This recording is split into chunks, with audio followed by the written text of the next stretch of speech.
Bom dia a todas e a todos, né? Primeiramente, gostaria de agradecer pelo convite, né, formulado pelo José Noronha. Muito agradecido por ter a oportunidade de estar aqui hoje falando, né, com os senhores e as senhoras sobre um tema tão importante, né? Então, sobre a brincadeira, né, já que nós temos só economistas na mesa, né, isso me lembrou, né, a gente vai aqui falar de futuro, né, isso me lembrou de uma piada interessante sobre economistas, né, que é aquela ideia de que os economistas, né, eles são pagos para dizer o que vai acontecer no futuro, né, e depois eles são pagos novamente para dizer por que não aconteceu aquilo que eles tinham previsto, né? Então, aqui a gente vai falar sobre futuro, então me remeteu a essa brincadeira, essa piada sobre economistas. Mas, enfim, né, indo para o nosso tema, aqui mais especificamente, né, eu vou falar aqui sobre o cenário global, né, nos próximos 20 anos e as possibilidades de cooperação, né, para o desenvolvimento, geração de emprego e renda dentro dos países, né, principalmente dentro dos países em desenvolvimento. É um nome bem otimista, países em desenvolvimento. Acho que o nome mais real e realista seria países subdesenvolvidos, né? Em desenvolvimento passa uma ideia de que a gente está sempre indo para frente, isso não é verdade. E, nesse sentido, né, eu vou ressaltar aqui os desafios e oportunidades no sistema político internacional, né, que são colocados para os países em desenvolvimento ou subdesenvolvidos. No primeiro momento, né, vou fazer algumas considerações preliminares, né, sobre o tema da cooperação e organizações internacionais. No segundo momento, eu vou falar sobre o cenário político global, né, para os próximos 20 anos, e depois eu vou falar especificamente, né, na questão do comércio, desenvolvimento, indústria, propriedade intelectual, e, em seguida, sobre a questão ambiental.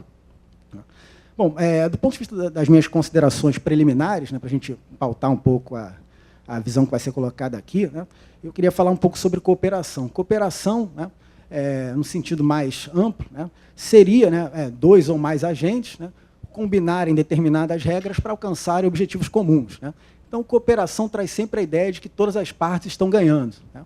E isso pode até ser verdade, né, mas isso esconde um pouco o fato de que nem sempre os ganhos são simétricos no âmbito de uma cooperação, ou seja, podem haver ganhos assimétricos no âmbito de cooperação entre países, e principalmente em cooperação multilateral global. Então, nem sempre, né, ganhar algo significa, né, estar levando vantagem relativa, né. No limite, assim, na defesa desse tipo de cooperação, né, assimétrica, né, vem aquele argumento mais liberal de que os países da África teriam se beneficiado do imperialismo europeu, porque sem o imperialismo europeu eles não teriam andado nem um pouco para frente. Então, um argumento no limite em favor da cooperação, sem olhar para as assimetrias envolvidas, que podem estar envolvidas no âmbito da cooperação. E outra questão que eu queria colocar seria sobre as organizações internacionais, né? Quando se fala de organizações internacionais, né, de forma geral, se vem à cabeça a ideia de que são organizações neutras, que promovem interesses universais, interesses globais, né? Mas, na verdade, há visões alternativas em relação a isso, né? E da qual eu partilho, né? Na verdade, eu parto do princípio de que organizações internacionais, né, elas, na verdade, são reflexos das relações de poder, né? Elas envolvem relações de poder e elas são desenhadas, né, de acordo com as relações de poder, né, existentes em um determinado momento, e toda a dinâmica de poder que vai se desenvolvendo ao longo da vida dessas organizações e instituições internacionais, né? Então, isso é só para desmistificar um pouco essa questão da cooperação das organizações internacionais, que nem sempre são justas, nem sempre são neutras, né, e nem sempre representam ganhos para todos, né, ou, pelo menos, ganhos simétricos, né, relativamente simétricos, né. Então, entrando na questão especificamente do cenário global, né, dos próximos 20 anos, né, eu queria, enfim, né, falar sobre o que aconteceu recentemente, né, dos anos 70 para cá, né, ao longo da história, uma história de longa duração, dos anos 70 para cá, vou falar muito rapidamente, é muito pouco, né, porque isso, né, porque esse cenário é um ciclo que vai ter continuidade nos próximos 20 anos. Né.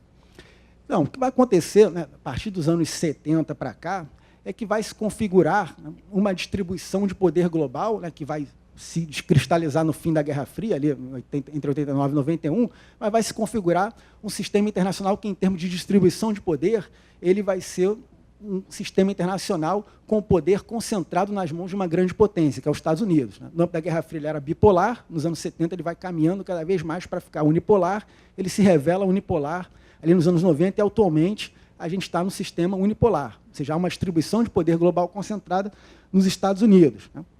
Mas, ao mesmo tempo, né, nos anos 2000, a gente tem outros fenômenos interessantes, né, que é o surgimento das chamadas potências emergentes, né, onde China e Índia representariam, né, de forma mais clara, né, esse fenômeno das potências emergentes, né, ou seja, potências que vão ascender e buscar uma distribuição de poder cada vez mais multipolar e menos concentrada nas mãos dos Estados Unidos, né. E, ao mesmo tempo, em paralelo, né, o ressurgimento, o reerguimento de uma potência histórica, que é a Rússia, né, que, junto com essas potências emergentes, né, vai também buscar uma distribuição de poder global mais multipolar. Então, esse fenômeno, né, ele vai se configurando desde os anos 70, quando os Estados Unidos têm um declínio do seu poder relativo, né, ele vê o seu poder, sua supremacia desafiada pela União Soviética, pela ascensão da Alemanha e do Japão. Então, os Estados Unidos, desde os anos 70, vai se lançar numa ofensiva, né, para cada vez mais concentrar o poder nas suas mãos e cada vez mais manter o sistema, para que o sistema caminhe e se mantenha como sistema unipolar, né. E agora, nos anos 2000, a gente tem esse contrapeso aí das potências emergentes da Rússia tentando uma configuração de poder mais multipolar, né. Do ponto de vista econômico, também vai acontecer a partir dos anos 70, é que os Estados Unidos vai promover cada vez mais uma ordem neoliberal e financeirizada, né. A gente vai ter cada vez mais uma expansão do capitalismo financeiro, das finanças internacionais, sua capacidade de mobilidade, movimentação, o que é ótimo para a hegemonia estadunidense, porque a gente está num sistema internacional baseado em dólar e dólar emitido sem lastro, sem nenhum lastro em ouro. $1 vale $1, está sentado no poder militar, tecnológico americano, né, e ninguém discute isso. Então, a gente está caminhando também, desde os anos 70, para um sistema cada vez mais financeirizado, globalizado, e que se expande cada vez mais. Então, a gente tem um contexto aí de neoliberalismo e financiarização da riqueza e, enfim, de todos os setores industriais também, né. E com atenção, né, porque se discute muito, né, o fim do neoliberalismo, se ele é sustentável ou não, porque ele gera miséria, ele gera pobreza, ele gera anomalias, assimetrias, etc., né. Mas, infelizmente, né, a notícia de que o neoliberalismo ele não é um projeto racional do ponto de vista econômico ou socioeconômico, ele não se sustenta numa racionalidade econômica. O neoliberalismo ele é um projeto político, um projeto de poder, ele vem de relações de poder. Lembra quando a gente teve a crise econômica de 2008, vários analistas apareceram falando que aquilo representava o fim do neoliberalismo, né, porque o neoliberalismo se mostrava não racional, né. Mas o neoliberalismo não se sustenta numa racionalidade socioeconômica, ele se sustenta em relações de poder. Há uma grande potência que tem interesse que o sistema ele seja neoliberal, que os países adotem o neoliberalismo e que haja essa financiarização da riqueza, essa liberdade de movimentação das finanças globais, né. Então, esse é um sistema que a gente vem se defrontando desde os anos 70, né? E aí eu vou fazer uma análise disso e vou tirar um pouco do espírito de torcida, né? Espírito de torcida é aquilo que a gente quer que aconteça, que a gente desejaria que aconteça. Vou tirar isso um pouco de lado e vou ser bem pessimista em relação ao desenvolvimento desse sistema nos próximos 20 anos e as possibilidades de cooperação e desenvolvimento, né?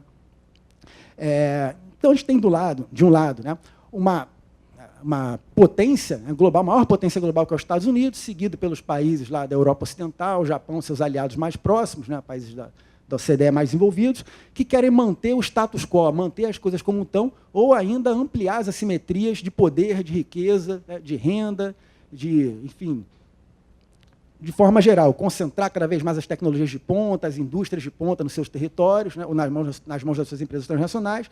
Eles vão estar, de um lado, aí, nesse sistema, querendo, né, atuar para manter as regras internacionais como elas estão, ou até aprofundar a possibilidade de que essas regras promovam cada vez mais assimetrias. E, de um outro lado, nós vamos ter as potências emergentes, né, China, Índia, né, com a Rússia, que é uma potência histórica, que vão cada vez mais trabalhar por reformas do sistema internacional, reforma das regras e das instituições do sistema internacional, ou construir instituições paralelas para tentar driblar as regras predominantes do sistema internacional. Então, a gente vai ter caracterizado, né, isso está presente já nos anos 2000 e vai ter isso para os próximos 20 anos, esse ambiente de disputa, um ambiente de disputa geopolítica, né, que vai se cristalizar nas disputas por territórios, por recursos naturais, né, mas também disputa pela influência das regras do sistema internacional. E isso vai ser muito importante, né, para apresentar para os países, né, em desenvolvimento seus desafios e oportunidades, suas possibilidades de cooperação em prol do seu desenvolvimento socioeconômico, né, da geração de riqueza, renda, emprego e tecnologia nos seus países, nas suas sociedades, dentro dos seus territórios, né. Então, nesse sentido, né, todos esses dois, vamos colocar assim, esses grupos, estou colocando de forma bem assim, preto e branco, né, o dos países que querem manter o status quo e os que querem reformar o sistema, eles vão se lançar, obviamente, né, para tentar atrair os países em desenvolvimento para a sua esfera de influência, na hora de negociar acordos internacionais, mas não só na hora de negociar acordos internacionais, na hora de negociar também acordos regionais, acordos bilaterais, blocos econômicos, né, negociações em temas específicos. Né. Então, a gente vai ter essa competição pela influência sobre os países para tentar influenciar as regras do sistema internacional, um grupo tentando manter o status quo e outro grupo tentando reformar o sistema. Isso já vai estar presente, né, na agenda de comércio e desenvolvimento, né, já bem claro no século XXI, quando a gente vai ver as negociações da rodada de Doha, né, da Organização Mundial do Comércio, que foram ser lançadas em 2001, a articulação do G20, onde o Brasil até teve liderança, né, e a gente vai ver que as negociações da rodada de Doha, né, que era uma rodada pela liberalização econômica internacional, ela vai por água abaixo, ela vai colapsar por causa dessa articulação dos países emergentes com os países em desenvolvimento. Então, a gente vai ter esse ambiente de disputa aí pelos próximos 20 anos, né, que vão ser fundamentais. E, nesse sentido, né, também falando sobre cooperação, né, é importante a gente diferenciar, né, dois tipos de cooperação em termos de países envolvidos, em termos de grau de desenvolvimento e eixo geográfico. Né.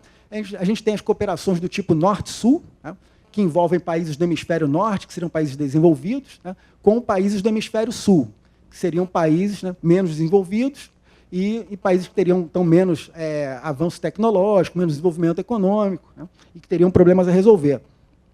Então, esse tipo de cooperação, a cooperação Norte-Sul, né, ela é muito pregada pelos economistas liberais como um tipo de cooperação benéfica. Por quê? Porque os países do Norte, os países desenvolvidos, eles têm capitais abundantes, eles têm tecnologias abundantes, e é o que os países do Sul não têm, os países em desenvolvimento não têm. Os países em desenvolvimento entrariam com o quê? Entrariam com mão de obra barata não qualificada e recursos naturais.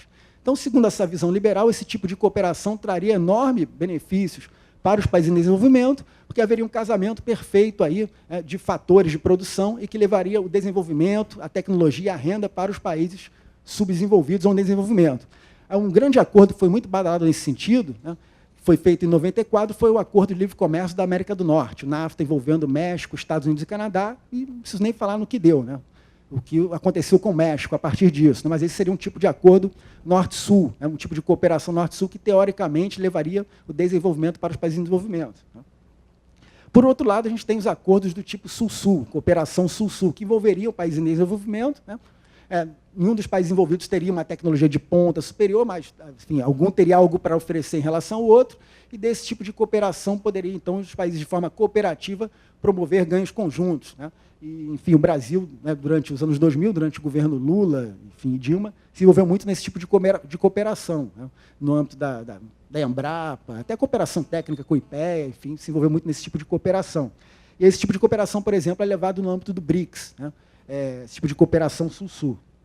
Então, a gente tem esses diferentes tipos de cooperação, né, que podem ser levados no âmbito internacional, além da cooperação multilateral no âmbito das organizações internacionais. Então, o ambiente que vai se configurar nos próximos 20 anos, né, é que esses grupos de países vão tentar, né, exercer maior influência sobre as regras internacionais. Um grupo vai tentar manter as regras, né, e o outro grupo vai tentar mudar as regras. E eles vão tentar articular com os países em desenvolvimento, né, para trazer eles para a sua esfera de influência, para ter maior peso, mas, ao mesmo tempo, eles vão tentar negociar por fora das organizações internacionais acordos do tipo Norte-Sul, do tipo Sul-Sul. Então, é nesse quadro que os países em desenvolvimento vão se defrontar nos próximos 20 anos. Né? Um exemplo claro aí de como driblar essas regras, por exemplo, os Estados Unidos, né, ele não quer só o TRIPS, né, ele quer mais que o TRIPS. Então, ele, fora da Organização Mundial do Comércio, né, fora das organizações internacionais multilaterais globais, ele vai negociando bilateralmente ou regionalmente acordos que vão além do TRIPS, para manter e aprofundar ainda mais os direitos de propriedade intelectual das suas empresas, inclusive empresas farmacêuticas. Né? Então, é uma forma de cooperação ou de acordo Norte-Sul que os Estados Unidos vai desenvolvendo por fora, né, sem precisar enfrentar, né, vamos dizer assim, um poder de barganha enorme dos países em desenvolvimento. Porque o que acontece? Né? Nas organizações multilaterais, você vai negociar lá com mais de 150 países, né? ali o poder de barganha dos Estados Unidos ou das grandes potências ele vai sendo diluído, conforme os países vão se articulando. Então, é muito mais fácil, né, para conseguir vantagem no maior poder de barganha, os Estados Unidos, os países mais desenvolvidos, articularem fora das organizações internacionais seus interesses, né, fazendo acordos bilaterais ou regionais, onde eles podem exercer de forma mais direta o seu poder de barganha, o seu poder de influência e conseguir, fora das organizações internacionais, os acordos que eles desejam, aprofundando, então, os seus direitos de propriedade intelectual, enfim, seu acesso a mercado, acesso a compras governamentais, até temas que não estão envolvidos no âmbito da OMC. Então, nesse sentido, partindo desse cenário global, né, eu tenho uma visão bem pessimista, né, do cenário global multilateral de cooperação. Acho que, penso eu que essa disputa geopolítica global, né, ela vai seguir pelos próximos 20 anos. Os Estados Unidos têm uma estratégia para manter a sua hegemonia, ou pelo menos para prolongá-la, vai lutar por isso, né? E os países emergentes, mais a Rússia, vão tentar mudar, e a gente vai ficar nesse contexto de disputa, o que, no meu ponto de vista, no âmbito do comércio, acesso a mercados, né, propriedade intelectual, vai fazer com que as negociações globais multilaterais fiquem empacadas, fiquem emperradas, né, desse ponto de vista. Então, nesse sentido, partindo desse cenário, né, e na OMC, nas organizações internacionais relacionadas a comércio, propriedade intelectual, acesso a mercados, os Estados Unidos e os países mais desenvolvidos, eles vão trabalhar o tempo todo para conseguir regras que são mais favoráveis para suas indústrias, para o seu capital financeiro, né? A gente tem, por exemplo, aí nos anos 2000, e agora recentemente, né, o caso de que os países desenvolvidos, os Estados Unidos e a OMC, trabalham permanentemente para quê? Para que os países em desenvolvimento, né, liberalizem cada vez mais o seu setor industrial, sem dar como contrapartida que os países europeus acabem com seus subsídios agrícolas, ou que os Estados Unidos acabem com seu subsídio ao algodão, né?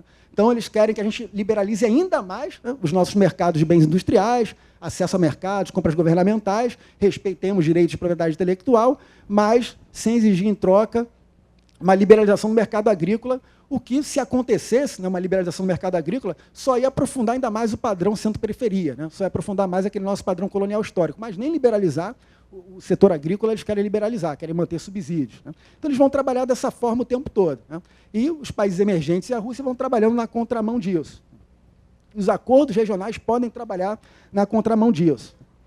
Então, esse ambiente vai se caracterizar, né? E no âmbito da OMC, se por um lado são negociados acordos de liberalização comercial, né, acesso a mercados e direitos de propriedade intelectual, por fora, né, os Estados Unidos e os países europeus vão negociar crescentemente os acordos chamados OMC Plus, né, que envolvem regras de origem, salvaguardas, serviços e direitos de propriedade intelectual, e os chamados OMC Extra, que envolveriam direito e regras de concorrência, acesso a compras governamentais, questões ambientais, legislação ambiental e legislação trabalhista.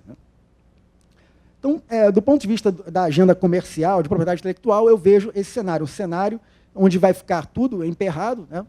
As divergências de interesse vão acabar emperrando, né, as negociações multilaterais globais, mas os países vão tentar correr por fora para fazer acordos regionais, acordos em blocos, para conseguir vantagens, né?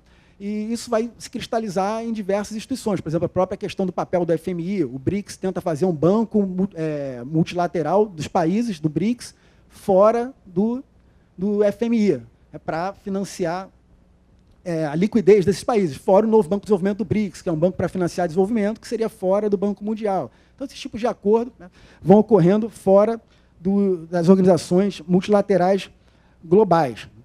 Isso vai refletir também no âmbito da saúde, né? No âmbito da saúde, os países desenvolvidos vão trabalhar cada vez mais para que a OMC tenha um papel predominante sobre a regulação de temas de saúde, mercado, propriedade intelectual, e os países emergentes vão trabalhar para um arranjo alternativo, algo que já vinha acontecendo no âmbito do BRICS, né?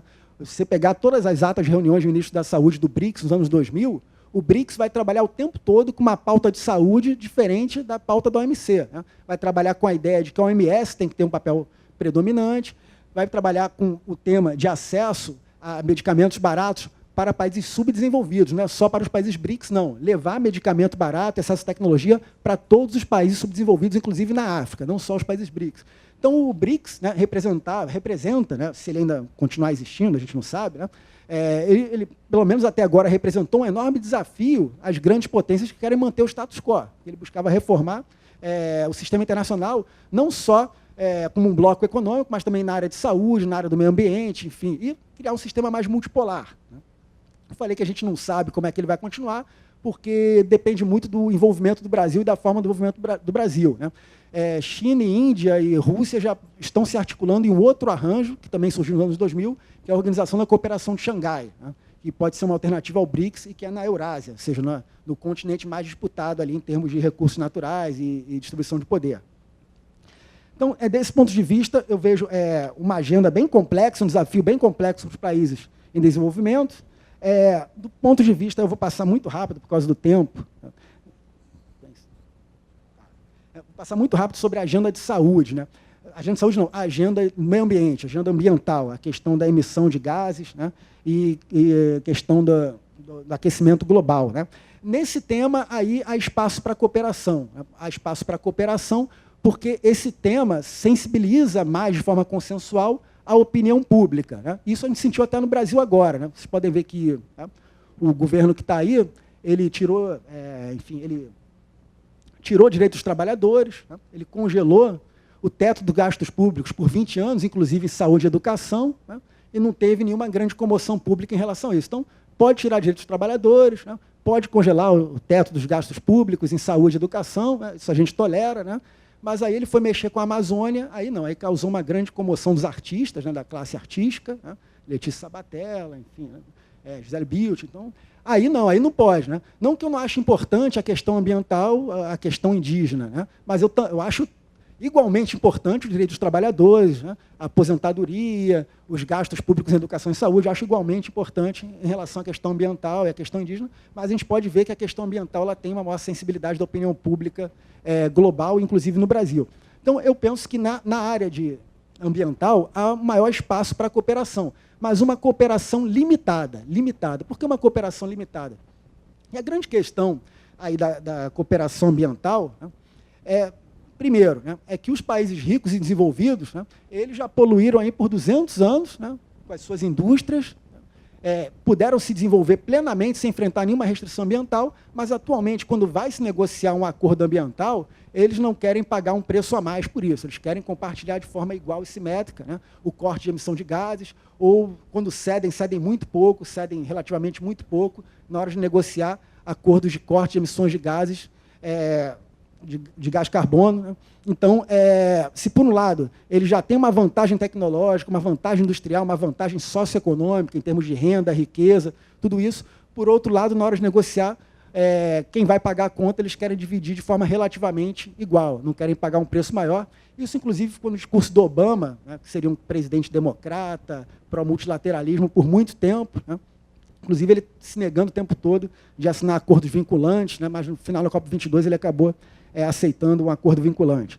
Então, a gente pode ver isso nas negociações internacionais. Os países desenvolvidos, eles querem distribuir de forma igual a conta da poluição, embora já tenham se aproveitado de uma enorme vantagem histórica, né, para poluir o meio ambiente, para avançar industrialmente e tecnologicamente, né? E aí entra essa questão, quem vai pagar a conta, quem vai pagar esse ajuste tecnológico nos países em desenvolvimento, eles vão ter que ajustar suas indústrias, ter maior custo, tudo isso, né? E uma outra questão também importante, né, nas negociações ambientais é a postura dos Estados Unidos, né, que é muito importante. Então, a postura dos Estados Unidos oscila, né? Quando é um governo democrata, a postura é de ir a favor de acordos, mas sempre acordos limitados, né? Esses acordos do tipo que a conta é distribuída de forma mais similar entre países desenvolvidos e em desenvolvimento. Agora, quando o governo é republicano, a postura é sempre bem nacionalista, né?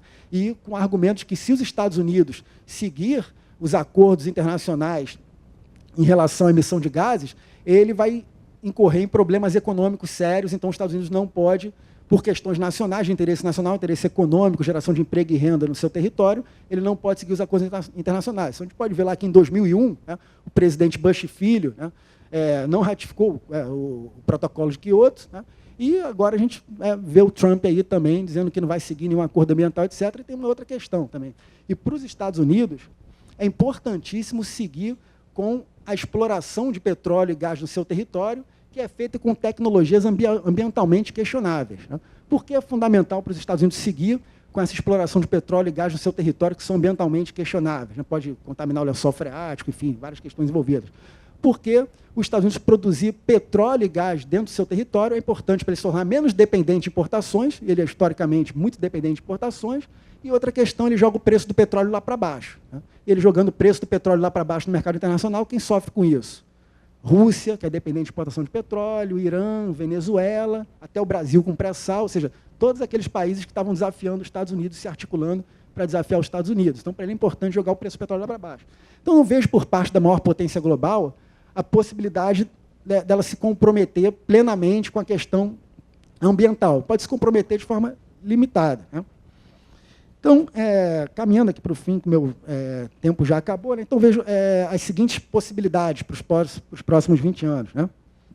Um cenário muito pessimista para os países em desenvolvimento seria, no âmbito das negociações multilaterais globais, né, prevalecer a vontade, a influência e as regras dos países desenvolvidos, os Estados Unidos e os países desenvolvidos, né, que são regras que buscam aprofundar as assimetrias de poder e riqueza no sistema internacional. Então, do ponto de vista multilateral, esse cenário seria péssimo, e ainda com os países em desenvolvimento, né, se alinhando aos países desenvolvidos na busca por esses acordos. Então, esse é o pior cenário possível para os próximos 20 anos. Além dos países desenvolvidos serem bem-sucedidos nas negociações multilaterais, os países em desenvolvimento ingressarem, né, se alinharem com esses países nesse tipo de acordo, né, aceitando e aprofundando as suas regras e não buscando alternativas, né. Então, esse é o pior cenário possível. Um cenário médio seria que, no âmbito global, né, esses países desenvolvidos fossem bem-sucedidos na hora de estabelecer as regras que lhe interessam, mas os países em desenvolvimento buscassem acordos alternativos de cooperação sul-sul com países em desenvolvimento, ou, quando articulassem acordo com países mais envolvidos, né, tivessem os devidos cuidados na cooperação norte-sul para garantir vantagens como transferência tecnológica, garantia de emprego e renda no seu território. Então, esse é o cenário médio. O outro cenário médio seria, né, os países emergentes e a Rússia serem bem-sucedidos, né, na reforma das regras internacionais, inclusive construindo instituições paralelas, alternativas, né, às organizações multilaterais que buscam promover regras que não lhes são favoráveis, né, mas, mantendo o cenário médio, os países em desenvolvimento, de forma geral, não aderirem a essas regras e buscarem, por fora das organizações multilaterais, acordos do tipo norte-sul desvantajosos com os países mais envolvidos, né. E o cenário mais otimista, né, que, se o meu espírito de torcida prevalecesse, seria o que aconteceria, seria, né, esses países, né, emergentes, mais a Rússia, conseguirem atrair os países em desenvolvimento para a sua esfera de influência, né, conseguirem reformar as regras do sistema internacional, ou pelo menos criar organizações paralelas, né, e, ao mesmo tempo, que os países em desenvolvimento, de forma geral, conseguissem, né, e tivessem vontade de aderir, né, a acordos com os países em desenvolvimento, né.